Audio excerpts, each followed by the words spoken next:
Et bienvenue dans la chaîne Mathématiques Sciences. Aujourd'hui je prends à expliquer une nouvelle vidéo, qui est une vidéo tout simplement en mathématiques pour les secondes. Et dans cette vidéo de mathématiques pour les secondes, on va tout simplement ici apprendre à calculer la norme d'un vecteur. Ok, voilà. Donc on va apprendre à calculer ici la norme d'un vecteur, tout simplement dans une base orthonormée. Ok, voilà. Donc rapidement, je vais vous représenter la base orthonormée ici qui va être celle que nous allons utiliser pendant l'exercice. Ok, donc il s'agit de la base que vous voyez à l'écran. Ok, voilà. Alors c'est pas très droit, mais le but c'est qu'on comprenne et qu'on fasse bien les choses. Ok, voilà. Donc je vais repasser à la règle. Et donc ici on va voir comment on peut calculer la norme de ce vecteur dans la base que je vous ai représentée. Ok, voilà. Donc dans la base orthonormée IJ. Ok, voilà. Donc on peut noter éventuellement dans IJ.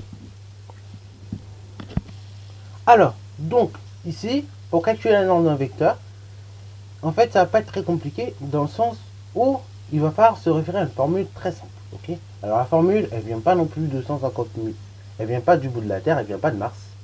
C'est une formule, en fait, c'est très simple, ça vient du fait que la base est orthonormée. Ok, qui dit base orthonormée, qui dit triangle rectangle. Et oui, quand vous déplacez en fait tout simplement 2x plus que vous remontez en y, et bah en fait il y a une perpendiculaire qui s'est fait. Ok, n'est-ce pas?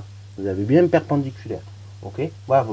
Et donc finalement le vecteur, en quelque sorte, c'est comme si c'était l'hypoténuse du triangle rectangle. Ok, voilà. Donc je vais peut-être vous mettre un petit chemin pour qu'on puisse comprendre la chose.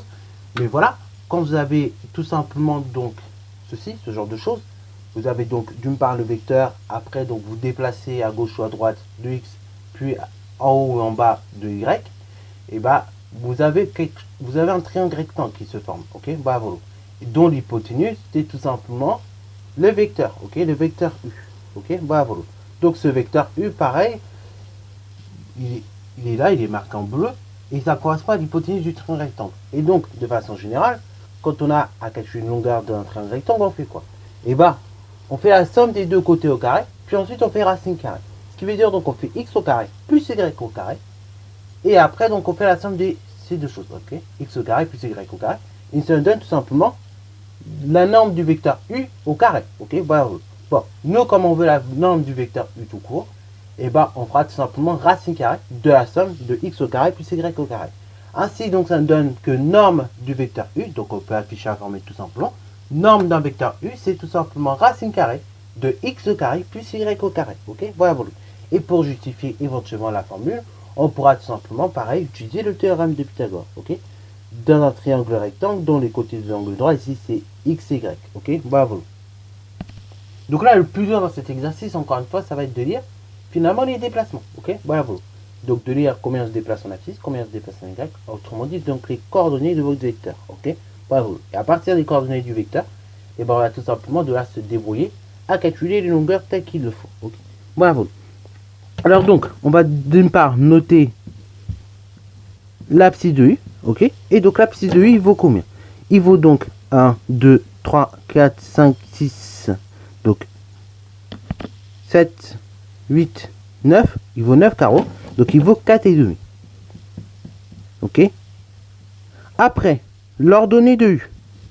L'ordonnée de u, je vois que je monte donc de 1, 2, 3, 4. Je vois que je monte de 4 carreaux, donc ça correspond à 2. Donc l'ordonnée de u vaut 2. Ok, voilà.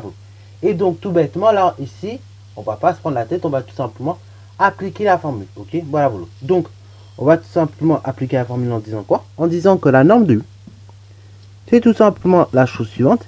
C'est donc égal à racine carrée de xu au carré plus yu au carré. Ok, voilà. Ce qui est équivalent à dire que la norme du vecteur u est donc égale à la chose suivante. C'est donc égal à racine carrée de 4,5 au carré plus 2 au carré. Ce qui est équivalent à dire que norme de u, c'est donc tout simplement égal à racine carrée de 4,5 au carré. Alors 4,5 au carré, on peut l'effectuer à la calculatrice, ça peut aller plus vite. Ça fait 20,25, ok. 20,25 plus 2 au carré, 4, ok. Voilà. Ainsi donc ça donne que norme de u en valeur exacte, c'est tout simplement donc égal à racine carrée de 24,25, ok. Ça, c'est la valeur exacte de ceci. Et maintenant, donc, si on veut une valeur approchée de la norme de U, ok, voilà, voilà. Et ben c'est très simple. On va donc faire racine carrée de 24,25. Ok, voilà, voilà. Et de là, on aura une valeur approchée de la norme de U, ok, qui est environ 4,9. Arrondi donc au dixième pour la norme de U. Ok, donc là, du coup, ça nous donne 4,9. Ok, voilà, voilà.